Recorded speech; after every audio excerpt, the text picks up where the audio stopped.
Thanks for tuning in to Around the Coin. Today's show is with Trevor Bacon, the CEO and co-founder of Parcl. Parcl is a blockchain-based platform that allows users to invest in digital square foot real estate neighborhoods around the world. So it's a derivatives market, meaning you can invest in real estate without actually owning the hard asset, which is an advantage because the market was more liquid in that way. We talked about the complexities or what exactly a derivatives market is, what are parallel analogies that currently exist in the fiat world, and where he sees real estate on chain is likely to go in the future. The company has raised over $7 million, and they have a few different areas where they're developing both the protocol and the data layer. So I learned a ton, and I hope you enjoy. This show today is sponsored by KickFurther. KickFurther allows you to insert yourself into the supply chain, funding inventory for vetted consumer brands. Inventory gets purchased all the time. At some point, everything you've been wearing or do wear now was financed. You can be that finance. KickFurther users access inventory funding opportunities that profited at an 18% average annual profit over the last 4 years. Review credibility metrics for brands and review each opportunity by signing up at kickfurther.com. Here is Trevor Bacon. All right, Trevor. You're running a really cool project company, Parcl, that is between blockchain and PropTech. Maybe let's just start there. How do you describe what you're trying to unlock for value creation or what you're trying to accomplish in the world? Yeah. So, thank you for having me. It's great to be here, Mike. Parcl is a parent of several entities. One is a data entity. It's onshore. It's called Parcl Labs. And that is a data aggregator and data, so it's like a real estate data layer that provides analytics and real-time pricing. And what has been done off of that, we have an API, meaning people can access the data in a low-cost, self-service fashion.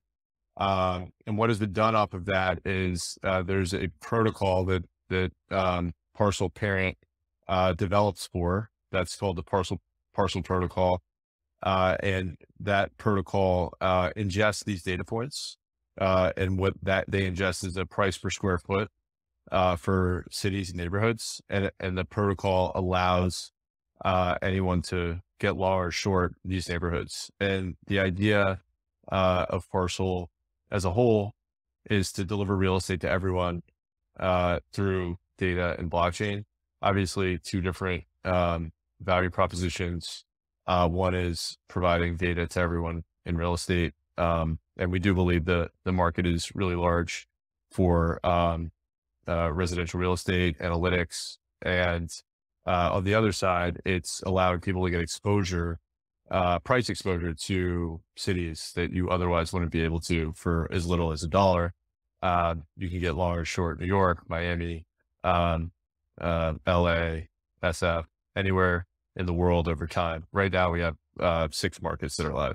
And so the primary businesses at Parcl owns 2 entities underneath it. One is a data aggregation business and another is a trading platform. Is that the right way to say it?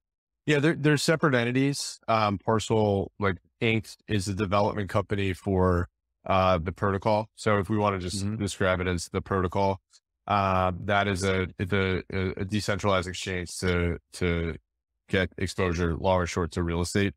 So again, it's like our businesses, you take a fee there, and Parcl Labs is our data entity. Got it. And how did you build those out, or what was the order of building them out? Was it first the protocol, and then you realized, hey, we need a reliable data pipeline and built the data arm out? Yeah. So, I mean, it may be helpful to start with a little bit of my background. Sure. So I was a portfolio manager at a few hedge funds prior to starting this. Long, short, like equity, long, short, always in technology, payment, software, internet. It's a very large hedge fund, and then a startup hedge fund. before that, I was at a few banks. I'd always been around technology. So again, within mostly like growth disruptive tech. And during COVID, I wanted to, like, with one of my co-founders partners, I wanted to get long Miami and short New York. So that seemed like an obvious trade. But there was no way to gain exposure to do that. So we tried to understand what the options were, with respect to creating, a reliable data feed for just like the price per square foot, or in overseas, the price per square meter is effectively the unit of trade in real estate. So it's like, it's relative, doesn't matter the size. If it's 1,000, it's still the price per square foot. So, we set out to create, a reliable price feed, over time, because there was none. So, that taken a very long time, a lot of work. We have an amazing team here at Parcl Labs. We realized that there is a massive need for real-time residential real estate data. There's a lot of augmentation data that we have on top of that that's consumable via API, places of interest, weather, broadband speeds, public parks, transportation, et cetera, that can be all indexed to a specific latitude and longitude along with the residential real estate. So that was created initially for that purpose, but there's a much broader purpose than just serving the price feeds for the protocol. So they are separate. And sticking on the price feed for a second, where's the origin of the data coming from that you're scraping or pulling from? There's it's all publicly available. So we ingest all publicly available sources, sales, transactions, tax records, and then we have like a internal ID system and a property resolution, or like an address resolution. So we have every property in the country indexed to our specific ID. It's not double counted. Everything's standardized in one database. So it's basically all public. In the US, there's a very robust data infrastructure within real estate. Overseas, we've started to push into Europe, and Southeast Asia. The quality of data starts to fall off a little bit, but we're making it work. And is it run state by state? Like, would Texas and Nevada have their own like websites where you go to and you like log in and pull the data on some like CSV file, or like, I'm curious about the actual source of it, and then it's maintained by title companies and the government? There's some. So most states have certain requirements for tax purposes, like when there's a sale and a change of hands. So those are stored at the county level. And then each state, there's some states have certain restrictions. So, but we do not go state by state. It's more broad. We have meaning all states, but it's not like an individual website per state or anything like that. It's like either we rely on vendors or just open data, Oh, okay. So there's some company that is pulling from the state websites and then aggregating that, and then you're APIing into that data. Not quite. So we have some data that is all of it is public county records. So we obtain the public county records. And then there's some more real-time data that we also get.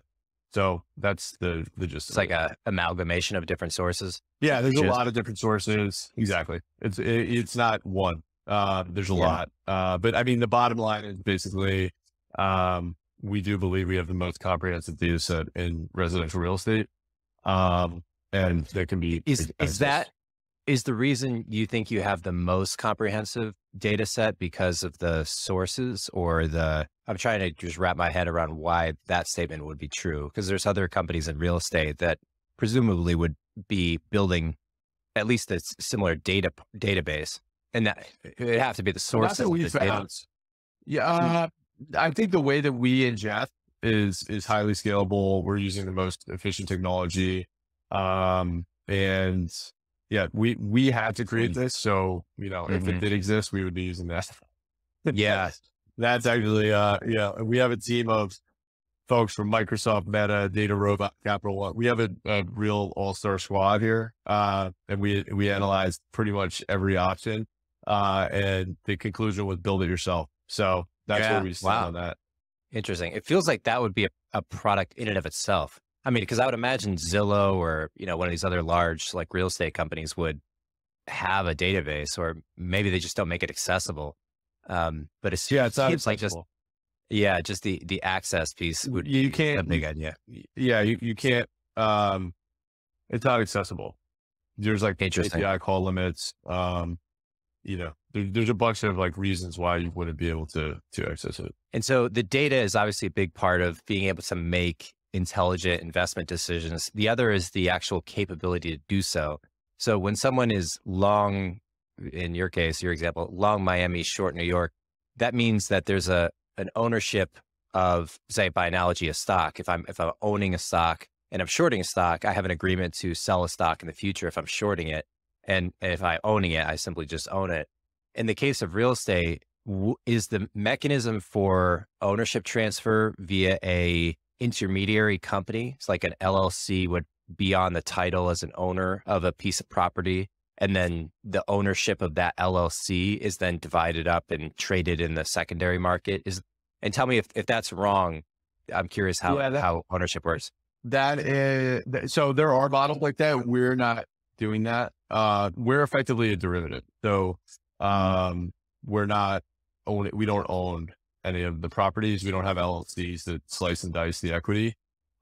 We provide effectively the spot price for a city or neighborhood and allow you to get exposure much like you would, like any other commodity. If you were bullish on orange juice or lumber, obviously in those situations, they're at the end of the contract, you'd have to take delivery. 95% of commodities traded never take delivery. So, it's more of a speculation, hedging, or general investment thesis that drives the underlying investment. And so that's the tack that we took. We don't own the land. We don't own anything.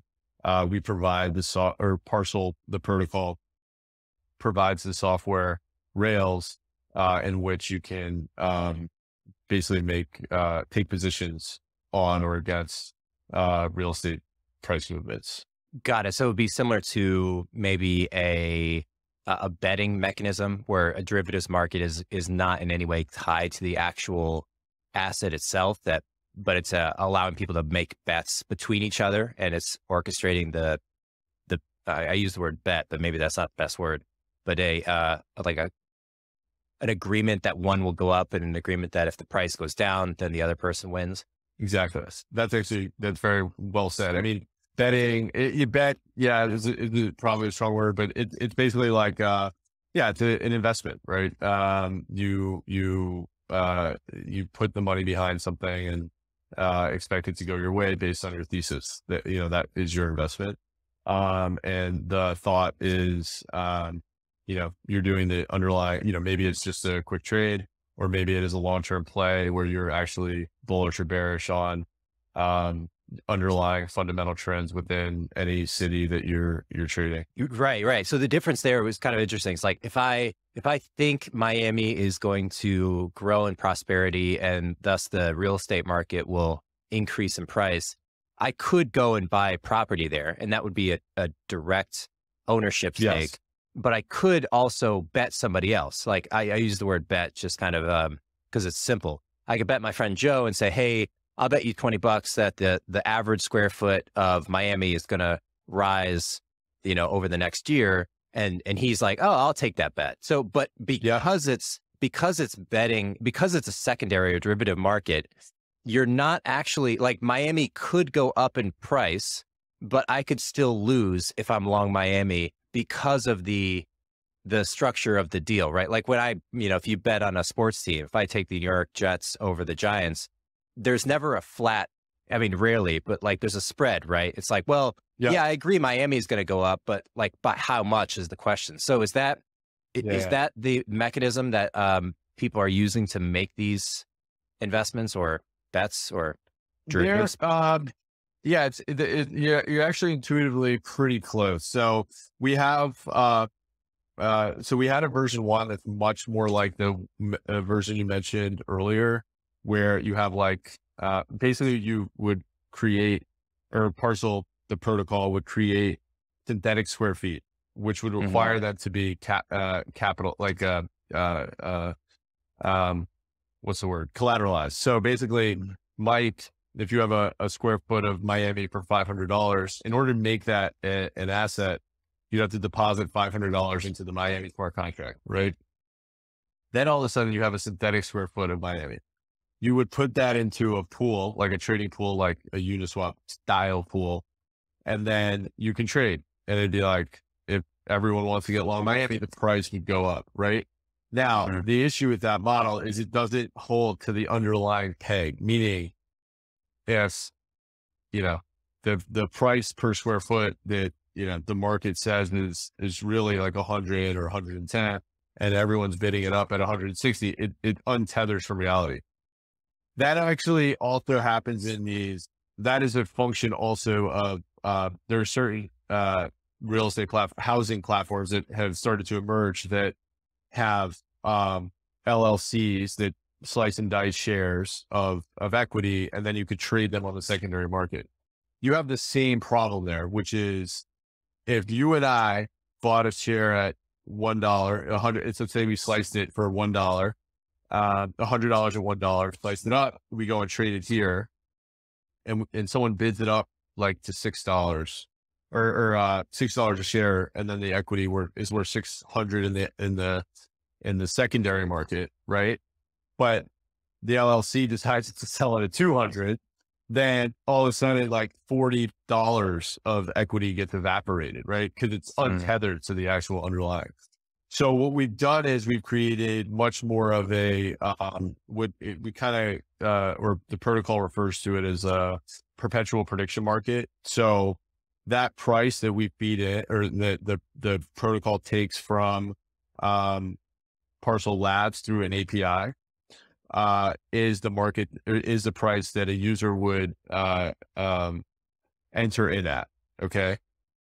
We think the balance will be about 50-50, right? And if 50-50, your payout is what you would expect, right? There are, to your point on the spread, if the odds get out of whack, if a side gets skewed too far and then people exit quicker, that's when your payouts would maybe be distorted.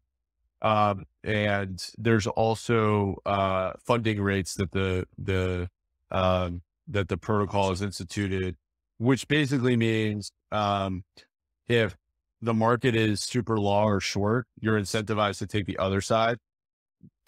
Basically you're getting like, to the sports book analogy, you're getting plus odds. You're getting paid to take the other side, and like depending on your view, just generally, like it would even out over time, if that makes sense. So you're kind of incentivized to take the other side if it gets too far out of skew. We think the protocol does think at scale, you'd have, maybe many shorts, like with leverage. Like if you have equity in a house, you obviously have a lot of dollars in that. Or equity in a building, a lot of dollars, but we have mathematical leverage the protocol has mathematical leverage on the system. So you're not actually tapping into a bank or anything, but basically, you could put less dollars in and then lever it up to protect your equity position on your house or building, right?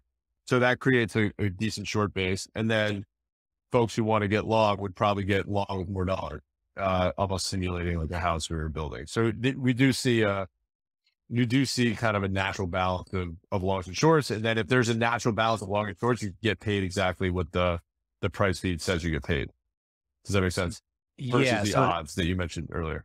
Is the example that on the last piece that you just mentioned there, if I'm owning a house, if I'm putting less dollars in, do you mean that I would be borrowing money from the market to pay a loan on the house? And therefore, instead of owning 100% of a house and having a loan for 90% of the house value that's paid fixed over 30 years, it would be I'm owning 100% of the house, but I have or would it be I'm owning less of would it be that the ownership is divided up across different owners?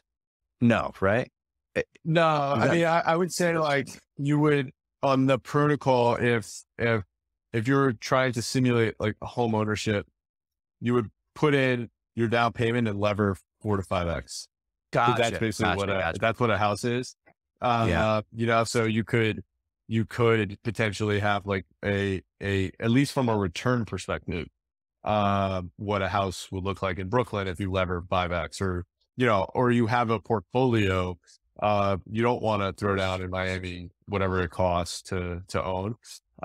You would actually, you'd have 500 square feet in LA, you'd have 500 square feet in Phoenix, 500, 250 in Miami. You have a portfolio that is diversified, and then that's your house, and then you rent somewhere. Okay. Yeah, totally. So I have two follow-ons. One, let me ask the one that's most closely related to this. So what is a healthy maybe ratio, if it's the right way to think of it, between the actual money in the real estate market, say value of the real estate market versus the value of the derivative? So if you took a small city, like, it would be like a small, like a suburb outside of Dallas, right? Like maybe it's 20,000 people, something quite small, but it's an established city. And you were to make an average, if you're going to make a derivative bet on that city, say, for instance, the value of that city, say like every house, there's 20,000 homes, let's assume, times like 500 per home. So it's the whole total real estate in that city is worth that'd be $10 billion. And if the derivative market were to get to 10 billion, 20, 30, 40, 50, $100 billion, there's how do you sort of understand or think about the maybe risk or impacts that a high ratio of derivatives capital to market capital? Like, what are the implications of that? Yeah. I'm smiling because if that was actually, that's a very good problem to have. We do have, it's a good problem to have because there's so many people trading that it's like, it dwarfs the actual market. Yeah. What I'd say on that front is basically like, derivatives already dwarf the notional, generally speaking, in traditional markets, like the actual notional value. Yeah. So I think it would follow much like just traditional financial markets. So does that mean higher volatility? Most likely not. The reason why is it depends. It depends on so the protocol clears at available resources. So barring some kind of systemic shock, like you'd expect certain people to be traders, people hang, people arb. Like there's a lot of different actors in the system. Some people just provide liquidity to the pools. And so we think there's like a natural flow of participants to maintain some sort of stability. If there's again, there's no risk of the system is always fully collateralized. It clears at available resources. So that's a big feature. Granted, if there were like a mass exit, like your execution price may be unfavorable. But again, there's no counterparty risk. It's a very secure, safe system. So the volatility would come on the back, like as you try to exit, your price would be a little your price would be less favorable than you'd like. Obviously, that's an extreme scenario, but nonetheless, you're still protected. And so I think volatility, once you get to that scale, then, I think there's other measures that we can put in place that we'll evaluate at that time. Yeah. Yeah. It's not something you're thinking about. Well, I'm curious about it from like the patterns of what currently exists in the market, maybe the commodities market or the equities market, and just the implications. So say, hypothetically, if there was a market that I just described and the valuation of that market was 10 billion and you had $1 billion and you're considering, should I put it in the secondary derivatives market or should I put half of it and try to distort the market? So there can be kind of funny games that people can play, right? Where you can distort the actual value of the underlying asset that's being traded you could, you could buy homes, then sell them for short. But it doesn't seem, in the right, physical, right. Because the spot price is always the spot price. Like that does not move. Mm-hmm. That moves every day. Okay. From the API. Maybe I have an idea, a way to get at it better. So the derivatives market in theory does not affect the underlying value. So like Parcl, people betting or purchasing trades and derivatives on Parcl in theory shouldn't circle back and have an effect on the valuation of like the square footage of Miami. But I think the thing that I'm intuitively feeling is that it could, right? If the market were big enough in the secondary, it could circle back, but probably not likely to, unless, like you said, there's a catastrophic event in the market. Yeah, I ideally markets become efficient over time. I think early days, they're inefficient, generally speaking. There's more alpha to be had. And we've seen it on Wall Street, how, hedge funds used to be wildly profitable. Now they're not because people figure it out. Right. Same thing in markets at large. At the beginning, there's more volatility. There's less participants. Over time, they become more efficient, or so they say. And then, the market knows it discounts the future, right? So like right now, the Nasdaq's down a lot.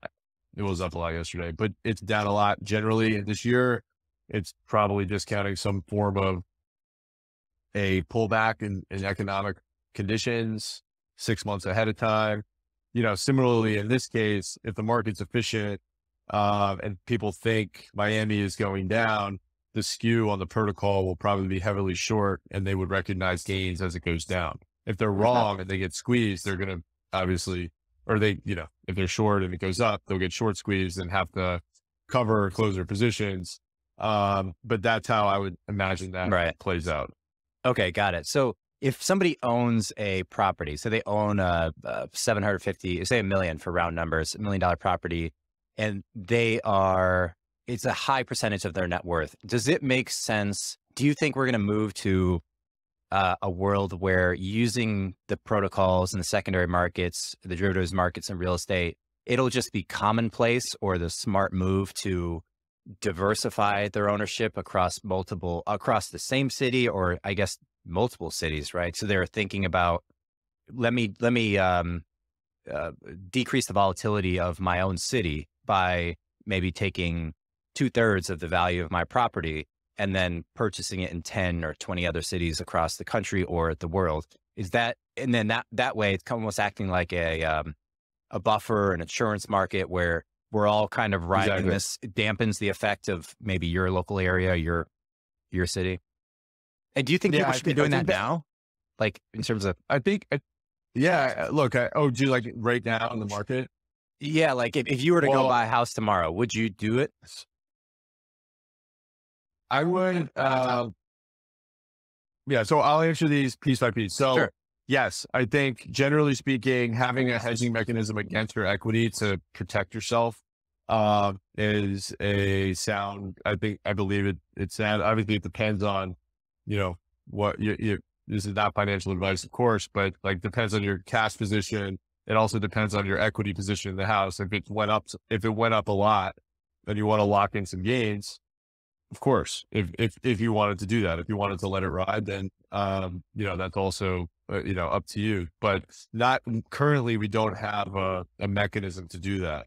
And so we do believe that, it makes sense. And then, we've also seen, there's also just bigger trends at play, right? With respect to, home ownership.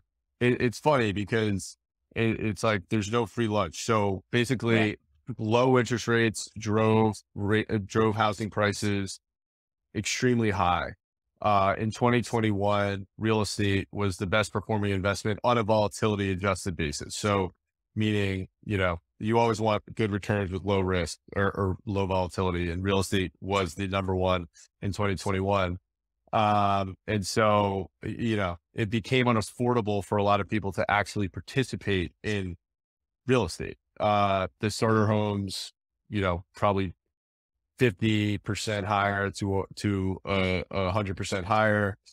Institutional buyers, iBuyers, they're pushing the entry level price higher.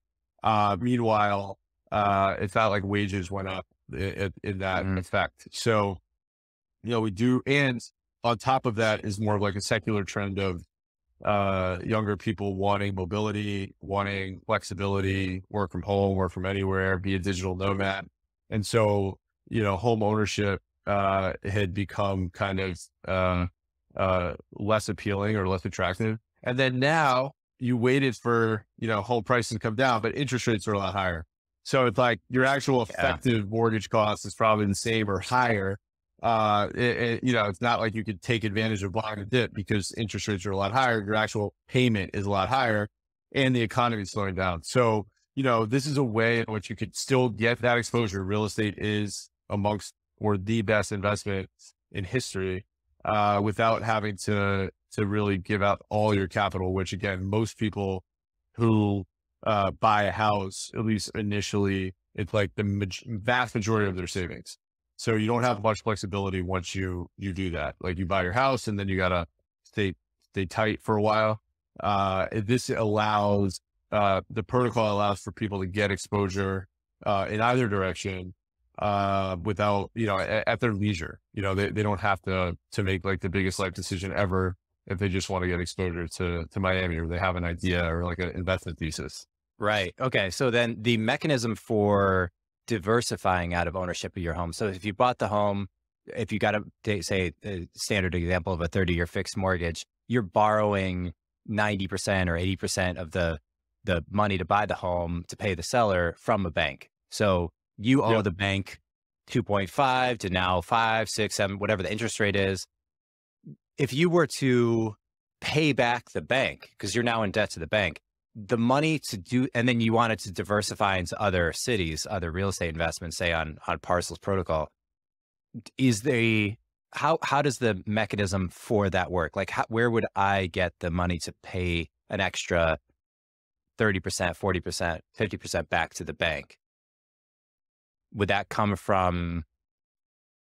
So currently we don't have, or the protocol doesn't have like a HELOC. Like we don't have HELOC products. We don't. Okay. So it would be, so I go and I your own capital. Yeah. Or right. Exactly. Or you could refi yourself. And if you have a large, equity, like your equity grew by, I don't know, 100%, of your, basically like your home price went up by, I guess that would be like 20%. So your equity grew about that much, since you're like 4x levered. You'd have a chunk to play with. Obviously your mortgage costs would go up a little bit, but, you would also lock in your gains, on the short side, or if you have the excess cash, you would just use that. But either way, so if I think about it in terms of debt, so if I had 80% of the debt of this home, so say 800K, what seemingly would make sense to diversify the volatility, diversify the investment volatility would be spread that 80% of debt, that 800K of debt over like 100 homes, or in some way using the derivatives market. Could you do that? So you would borrow money to pay back the bank, but then you'd still be in debt, but now you have cash. So then you basically go and purchase derivatives in real estate on other markets. Is that the right way, like mechanically, if someone's thinking about this? So I paid back the bank 80%, 800K. So you paid the whole bank. You have the whole, so you own your house outright? Sure. Or at least say 80% of it. Instead of owning 20%, I now own, or instead of being in debt for 80% of it, now I'm in debt for, half of it. But 20% of it. This now creates the ability to not be so tied to the ups and downs of your house. Now I want to spread that across multiple cities. Because that to me seems like that's the really compelling part for people. Yeah, you could have, you can have, just like a hedge fund, you could, like there's a million long short hedge funds that try and slice off alpha meaning long, short. And so you could have your own little real estate hedge fund that, if you believe that you can pick real estate markets and be a real estate mogul, you have some long positions, some down positions to hedge like the macro risk. You capture the alpha of a trend happening in certain areas and, a better economic cycle, secular trends like work from home. You could run your own little, real estate, management, capital management. So yeah, that's one way to do it. That would be like more conservative than just going along, all of the, for the rest of the money. But, there's a lot of strategies that are available. Just given, it follows many of the primitives that markets typically follow. It seems like the way you're describing it is that the vast majority of people are not going to change from what they're currently doing. Because to start my own like real estate hedge fund, like, if you're working a full-time job and you just are like, hey, I don't want 90% of my net worth tied in this house the way it currently is, you'd have to have some product that's like, hey, come to us and we'll diversify, HELOC, but that seems like it's like, we're not right. We're not there yet. People are still. No, for sure. Yeah, I think we gotta onboard people. I wouldn't expect you to start. I was the colloquial. Yeah. But you could have other blockchain protocols build a hedge fund that you can just deposit money into and say, hey, I trust this person. I'm going to give them some money and they'll manage a portfolio. You can have just vaults that you could have strategies that are pre-made for you. Like I want to be long the East Coast and short the West Coast. Like these things are all possible in blockchain. Very simply, actually, through smart contracts. So you could just deposit money, you're long the East, you're short the West, and that's your real estate portfolio. You're long Miami, you're short SF based on relocation into more tax-friendly areas. That's your real estate. That's a trade. You don't have to manage it daily, but these are trends that are happening, in real life. And you guys is that possible today, or is it like rolling out beta in the next 2 months or years? I signed up on the site, so I was in beta still. Oh, sweet. Yeah, sorry, I misspoke. The protocol had a closed alpha in July. The results were very strong. It was available to 1,000 people, like total. 500 participated, which is great. We had about $200,000 transacted amongst those 500 people. So a decent ticket size. As I mentioned, the protocol noticed that peg problem that you and I discussed earlier. The V2 is now, because of that, we fast tracked the V2. We have an amazing blockchain team that's developing for the protocol that basically is innovating substantially on this. It's a completely novel primitive.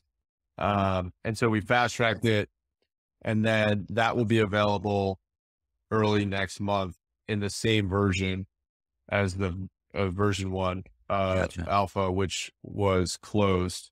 And then hopefully by the end of the year, we open it up, or the protocol opens up to the public. Gotcha. Is there anybody else doing this? Is there any other place now to trade real estate derivatives?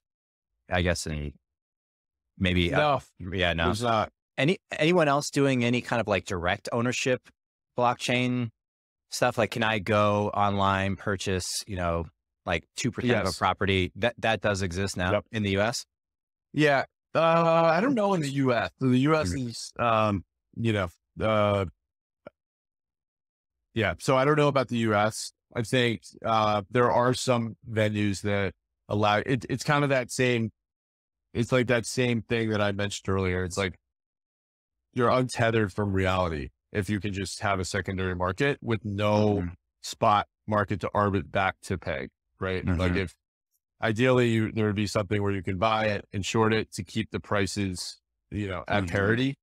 If you're buying a house on chain, makes a lot of sense. I think it makes sense not with the secondary market. So, but you can't do it. Yeah.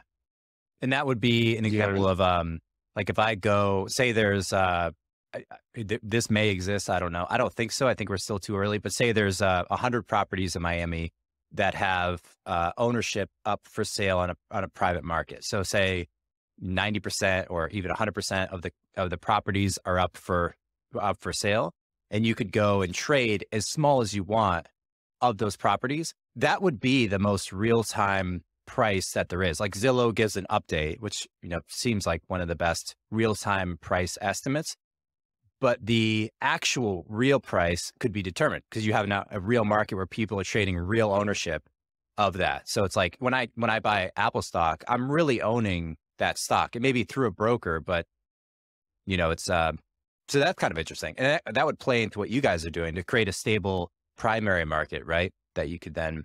Yeah. I think generally like you need, because you need the reason, I think this is just a personal opinion, that market is slow to come on. It's like you need scale. And because 100 properties, so there's like a lot of distortion that can happen there, right? If a lot of people wanted to come in and buy it, and there's no way to short it, you only have upward pressure, and like there's actually a mismatch of demand and supply. And actually the spot market is the actual, when you sell the underlying house. So like that's the real spot. So that's the tricky part. I think if you're going to have like a liquid market, you need a lot of properties, like a lot. So you can kind of play, like you have options to long and short. And that takes time and capital, which, because you obviously need the capital to buy the houses, and then you need time to close the deals. And that's why you see a lot of the smaller, the fractional players. We put out a real estate, or we put out a derivatives piece, just kind of explaining this market landscape as we're describing now. And from what we've seen, I think the average house price, like full house price, is like between 150 to 250,000, which is well below I think the national average or median is like 400,000. So obviously they're kind of going to places that have a lower house price so they can accumulate enough and create enough of a market. And the issue there is that it's like, do you want to own a house in those areas? I don't know. It depends on your preference. Yeah. Real estate also has the additional complexity that the house is not a commodity. It's like, it's not a stock where like one stock is equal to another. It's like, well, the foundation of the house is compromised, and like you need enough diversity to like, right.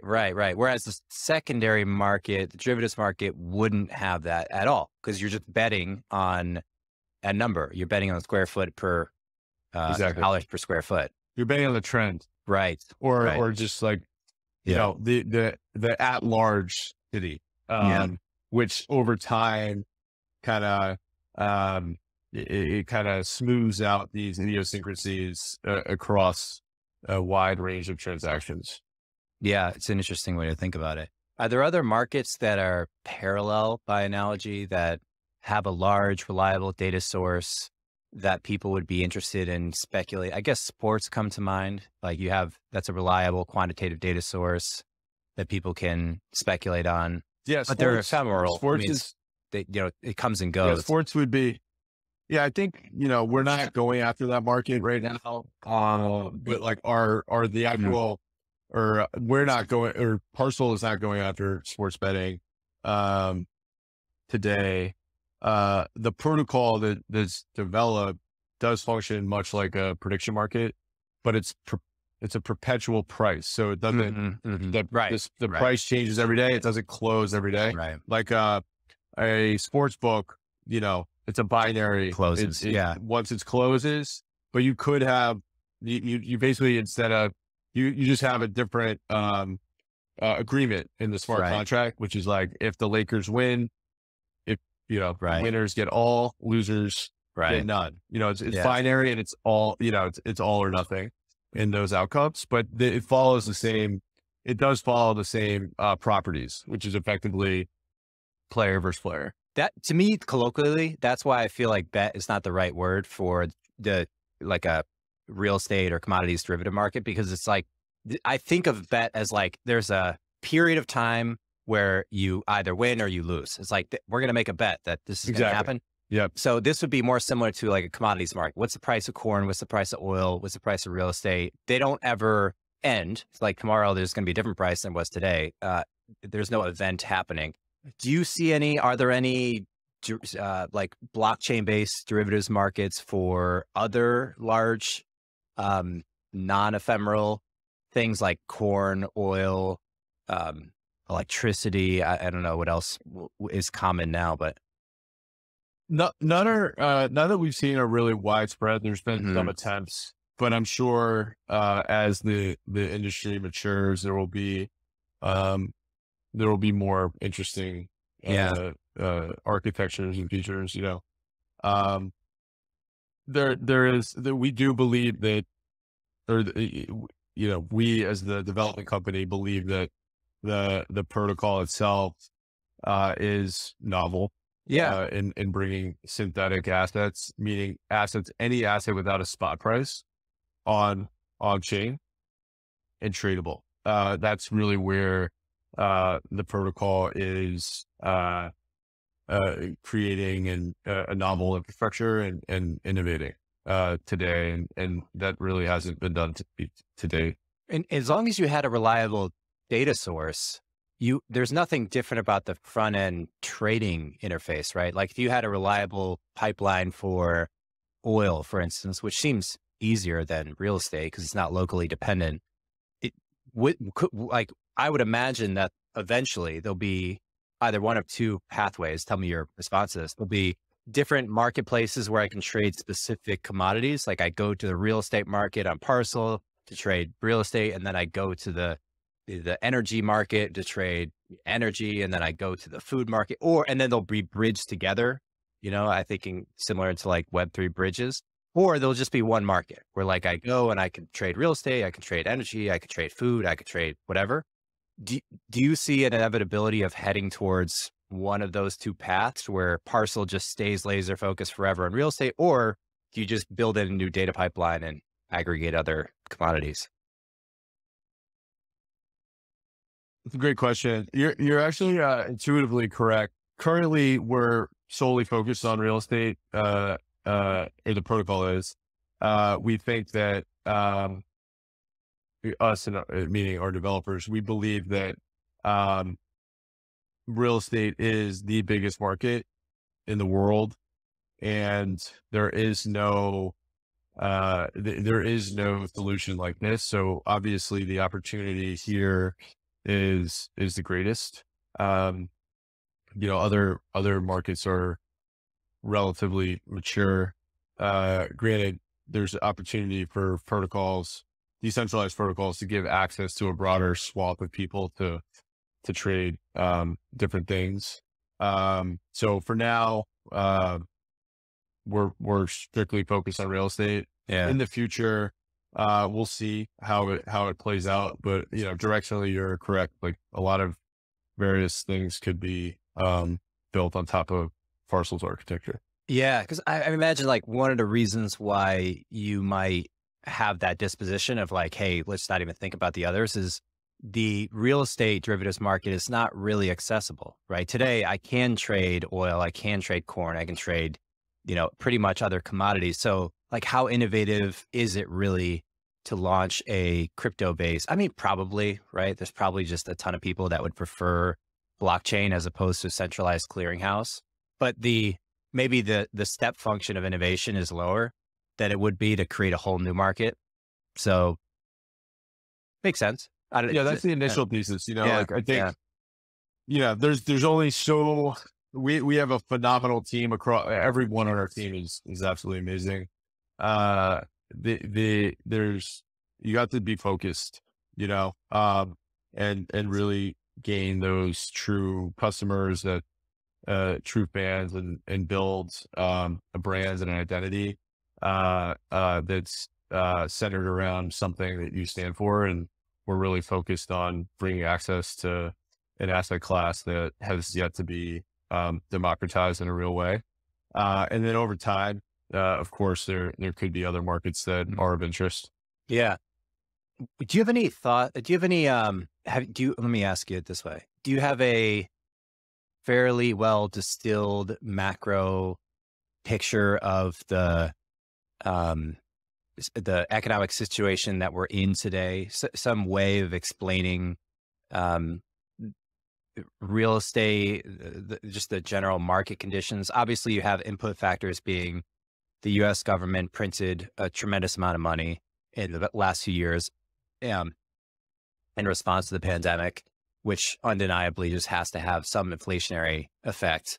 You have a relatively slowing economy in the United States versus, say, China and India. You have large scale globalization of work happening, sparked by the pandemic, but will continue to increase in my intuition. Growing concerns for climate change and probably increased regulatory pressure from at least Western, probably countries across the world, which will distort prices in different areas. Are there other large input factors that you take into consideration when trying to make sense of where we are in the world, besides what I just said? Yeah. So I'm speaking for myself here. Of course. Yeah. I think, there's so many complex factors, and I also believe that no one really knows anything. Why do you believe that? A lot of reasons to be. Why do I believe that? I mean, the market's down like 40% this year. I don't think anyone, like FTX just, is like a huge, like, I don't think anyone, like, nothing, there's many reasons to believe that.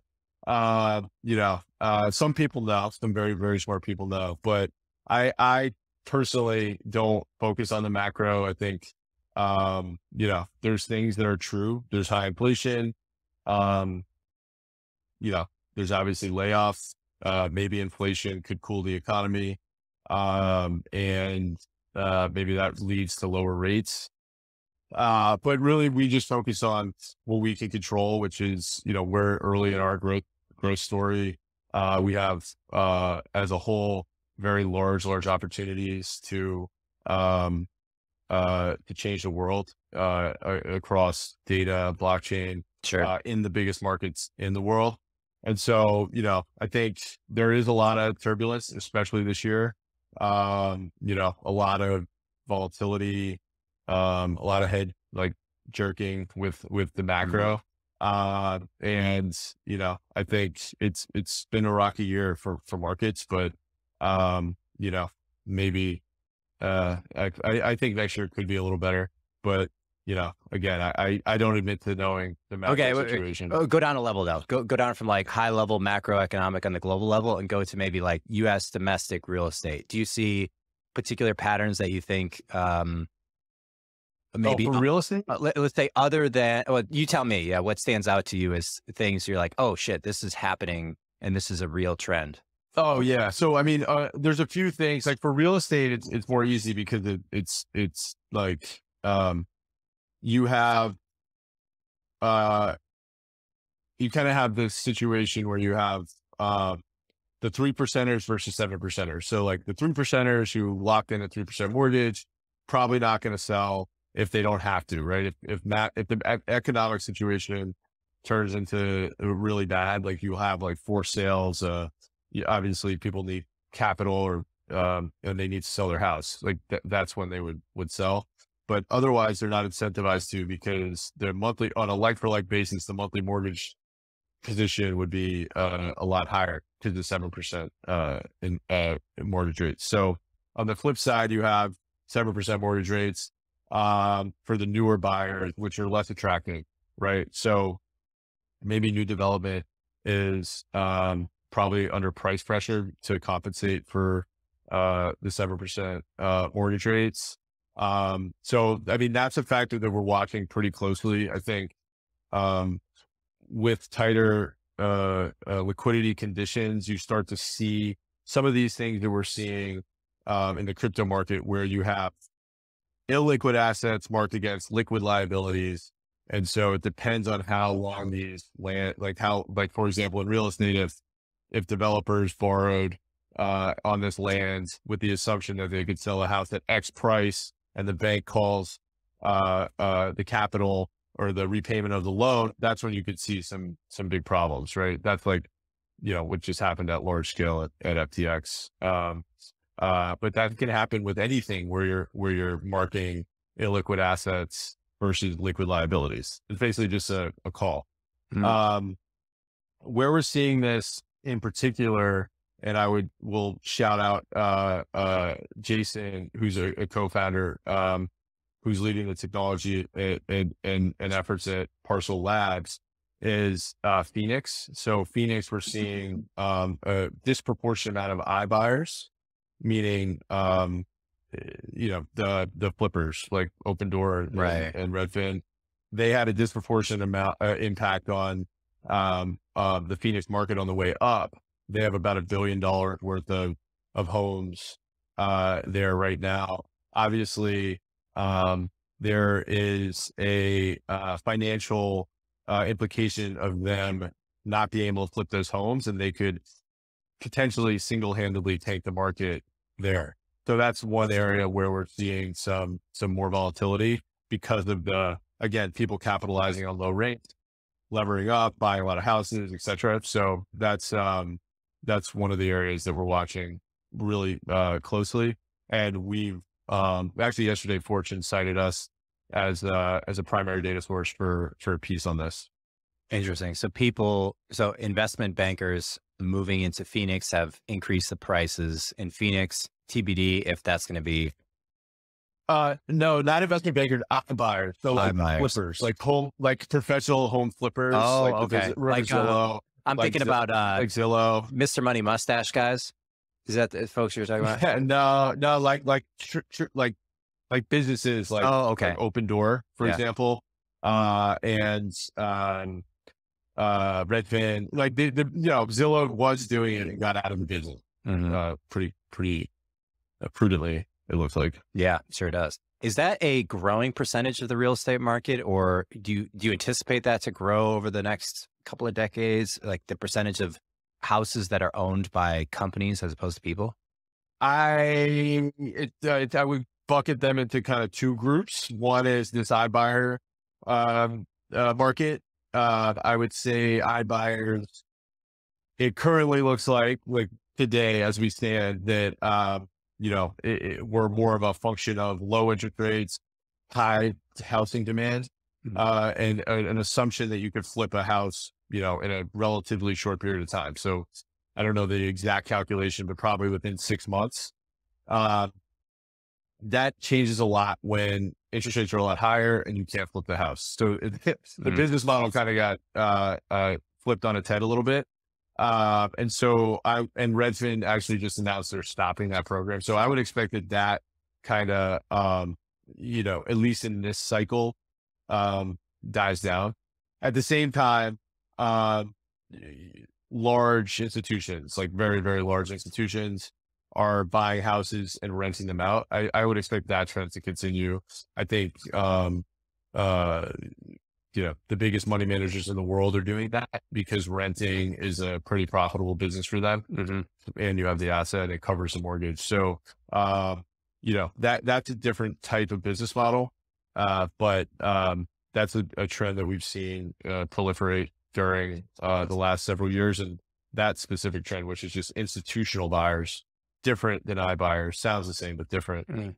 They'll continue to buy up and acquire residential real estate to rent out to people. In San Francisco, New York, LA, Portland, like a lot of cities throughout the country, homelessness is increasing and is often the number one political issue. How much of homelessness is related to housing development versus maybe other, psychological or mental health related things? There certainly seems to be, quantitatively speaking, a decreasing rate of new houses being built.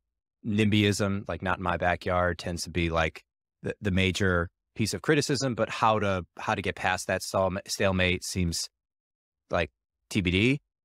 How much, if there was one there's one change you could make, or one change you think that would help society flourish as it pertains to real estate and housing and homelessness, what do you think it is? Like, where do you think we should be focusing our attention to better flourish and better provide housing and have a more, better housing market?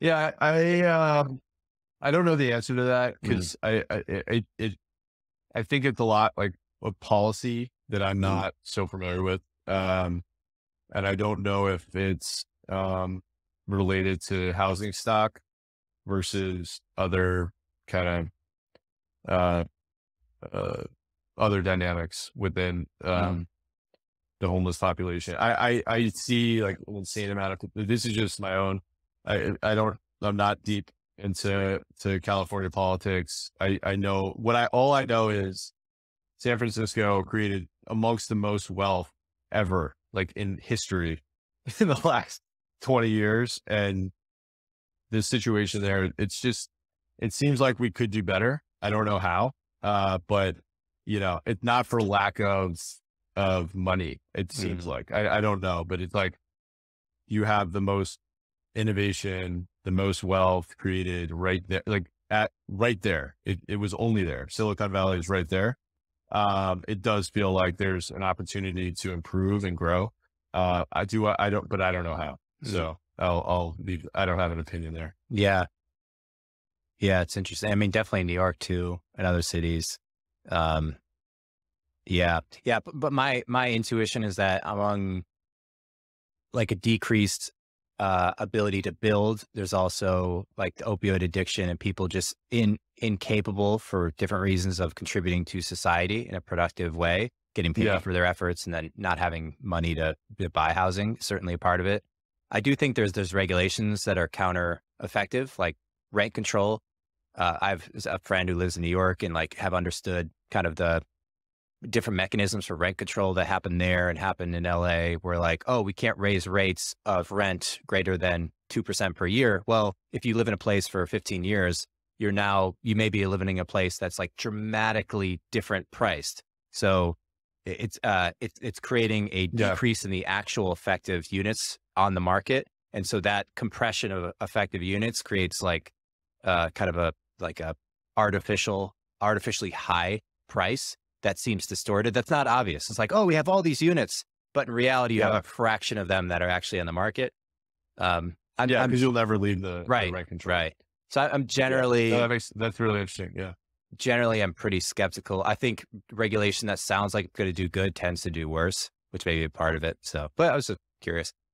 Let's wrap up, Trev. This has been awesome. Hopefully, I appreciate taking some extra time, and congrats on all the progress, man. Do you have any place that you are active personally online, a Twitter or something? We'll have links to the Parcl in the show notes. Yeah, we're all active on Twitter. Trevor J. Bacon on Twitter, Parcl.co, parcellabs.com. Check us out, and we will be stay tuned for near-term announcements on our products, and we'll follow. Hopefully we'll be back on to talk more. And any person in particular for you that's inspired you, or a book that you want to throw out there? Any source of inspiration? Person, business, Elon always gets me going to see, he attacks it straight on and has a huge vision. And I admire that. From a book, I love the book that will never work. It's about Netflix. And the reason why I love it, it's because the beginning, it just like, it never intended to be a stream. Like they started at a time when streaming wasn't even a thing. It was like a potential thing, and DVDs weren't even a thing, really. And they kind of rolled with the punches, stayed open, stayed fluid, and captured technology trends. Obviously, it's one of those things where you just got to keep going, and the technology will come around, opportunities will open up. And I think they've done a great job. that book it always is very inspiring, just given, how, the technology came their way and they were able to capitalize on it. It's a good one. Thank you, brother. And talk soon. All right, Mike. Thank you.